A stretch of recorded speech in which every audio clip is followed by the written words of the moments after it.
Your website platform has a big impact on what you can actually do with your website. With that in mind, let's have a bit of a high-level look at some of the different platforms and what you can do with them, and then we'll do some longer lessons that go into a bit more detail about the ones that we're going to look at.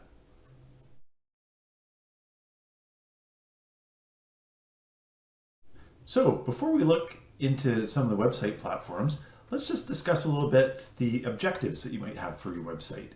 Um, This is really important because this is really going to determine what website platform you want to be on. So you really want to consider what you're going to have your site for. Is it going to be just a basic brochure site? Do you need a corporate website, maybe with some blogging features and some other features? Are you going to have e-commerce and sell things on your website? Maybe there's some products related to your services that you sell and you need to sell them. And how important is that compared to the overall website? Are you going to have membership options on your website? Maybe some private areas for clients who become members. Maybe you're going to do all of the above. And basically, before you pick your platform, you really want to think about what you're going to use your website for in the next couple of years. Because by making the wrong selection, you may not be able to do some of those things that we just discussed, and then you'll either not be able to do them or you'll kind of forfeit your investment in the original site and have to go build something else.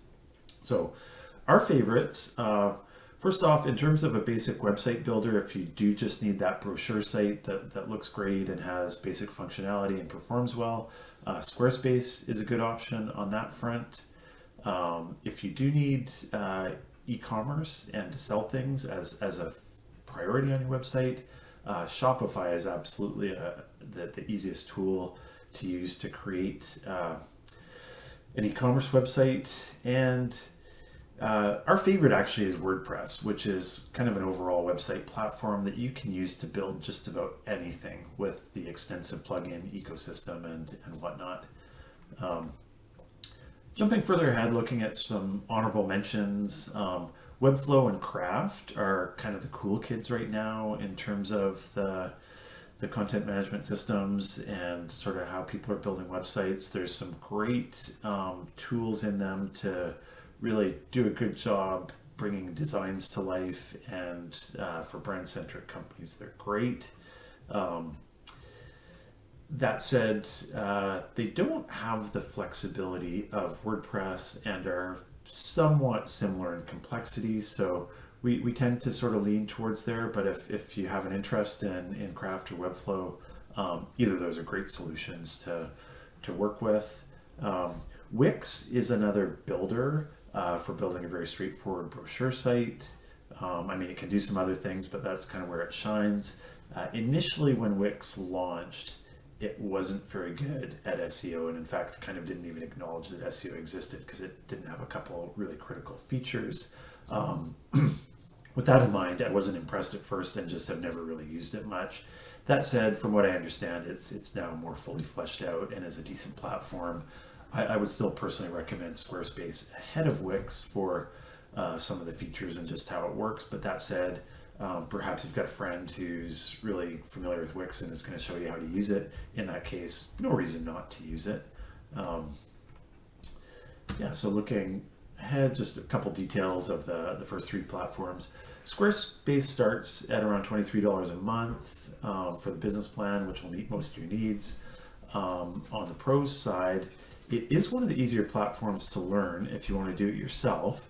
And basically, it's more or less maintenance free from a technical perspective. You don't have to worry about hosting, you don't have to worry about plugin updates or anything like that. So great on that front if you don't want the technical hassle of some of the other platforms. It's also fairly easy to edit once it's launched. It's quite intuitive, fairly easy to figure out, and they actually have great support if you do have challenges with it. So thumbs up on that front.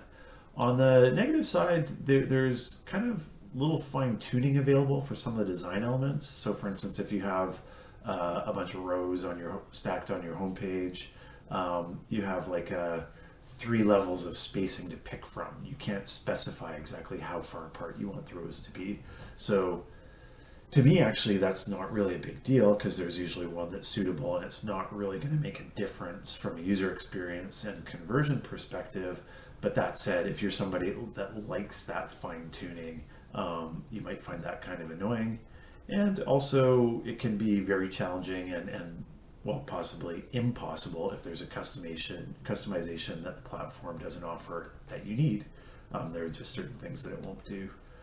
Looking at Shopify, Shopify starts at $29 a month for the basic plan, which works great for most folks. On the positive side, it's awesomely simple e-commerce. You can be set up and selling in no time. They have great support, like I mentioned with Squarespace, they've got great support to walk you through things. You can get on the phone with them, they'll explain something to you. They've got great integration with Google Analytics and Merchant Center. So there's stuff like advanced e-commerce analytics that can be somewhat challenging to set up, but are more or less automatic in Shopify. So that's great. And it is manageable. I wouldn't call Shopify easy, but it is quite manageable to learn to do it yourself. I've actually built sites. I'm not a developer, mind you, but I have built sites in all the platforms that we're talking about. And Shopify, for instance, wasn't as easy as Squarespace, but definitely simpler than WordPress to learn how to use. On the negative side, much like the other sort of set platforms like Squarespace, Shopify can be quite challenging if you need a customization that it doesn't offer, like some advanced content management or blogging features. It's just not as fine-tunable as things like WordPress. Also, it doesn't allow things like pricing tiers for distributor pricing. So for instance, maybe you have some distributors. You could create a WordPress with WooCommerce site where they could log in and then get favorable pricing or tiered pricing. You cannot do that in the basic Shopify setup. There is more advanced Shopify options, but they cost a lot of money.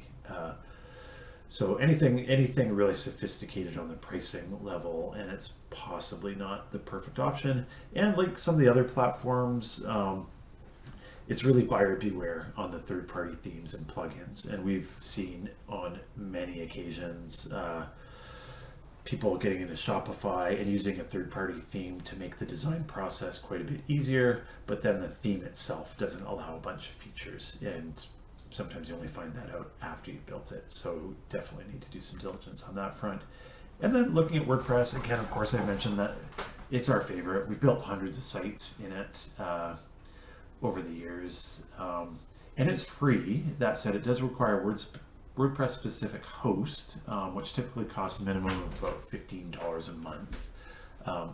And to be fair, you can get WordPress hosting as cheap as you want. Like I'm sure you can literally find WordPress hosting for $1 a month somewhere. There are places offshore that are that cheap. That said, on that front, you kind of get what you pay for, and to have a site that you're going to be confident performs well, you're probably going to use, again, a WordPress specific host, not shared hosting, WordPress specific host that's going to start around $15 a month. Pros, it powers over 40% of the sites in the world, so it's the largest platform there is. Lots of developers, lots of support.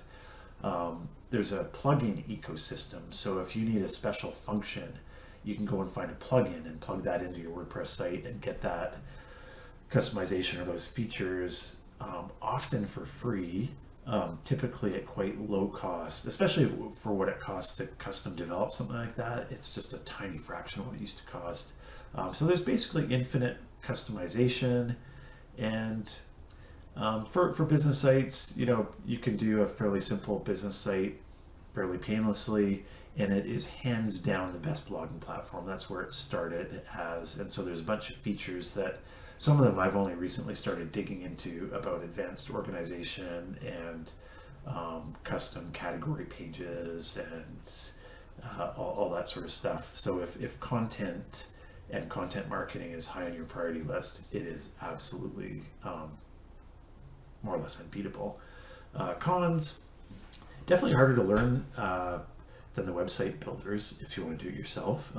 That said, it's not impossible, and there are themes that are fairly easy to work with. Again, as I mentioned before, you want to pick a theme that that performs well. There are some bad themes out there. There is ongoing maintenance, like these plugins, these wonderful plugins that I mentioned that you can add to your site, most of them have updates, a minimum of about every 60 days, and you kind of need to update them from a security perspective. So kind of an annoyance on that front. If you want to kind of set it and forget it, you're better off on one of the platforms like Squarespace.